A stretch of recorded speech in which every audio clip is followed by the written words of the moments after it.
सौतेली माँ की एक दिल छू जाने वाली कहानी। नव्या बचपन से ही बहुत जिद्दी थी, बिना माँ की बच्ची थी, इसीलिए सब लोग उसे संभालते थे। दादी की तो लाडली थी, उसके पापा सचिन की दूसरी शादी करने का प्रयास चालू था, पर यह 7 साल की बच्ची कुछ न कुछ करके अपने पापा का रिश्ता जुड़ने नहीं देती थी।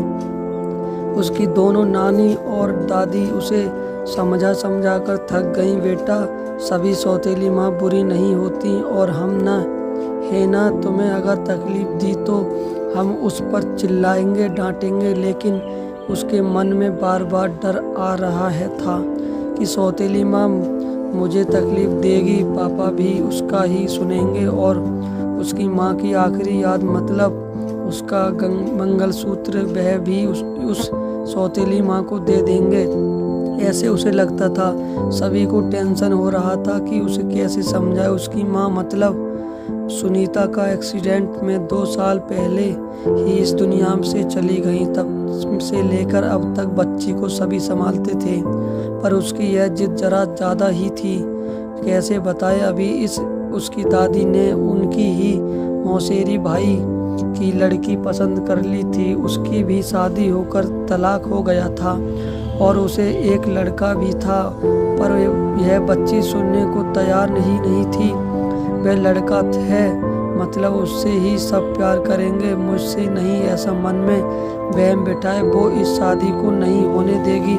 ऐसी जिद पकड़ कर बैठी थी। उसके जिद के आगे सचिन भी नहीं बोल सका। दोनों दादी और नानी काफ़ी चिंतित हो गईं।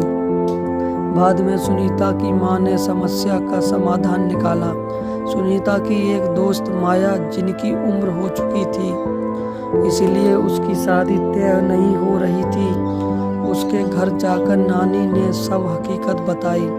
वह सब सुनने और समझने के बाद भी माया शादी के लिए तैयार हो गई। इस वजह से दोनों नानी और दादी भी काफ़ी खुश हो गए। और सचिन क्या कहता, इसकी उनको चिंता हो रही थी। खुद सास ही बोल रही थी, इसलिए जमाई तैयार हो गया। लड़की को मिलने के लिए सचिन ने माया से मिलने का तय किया।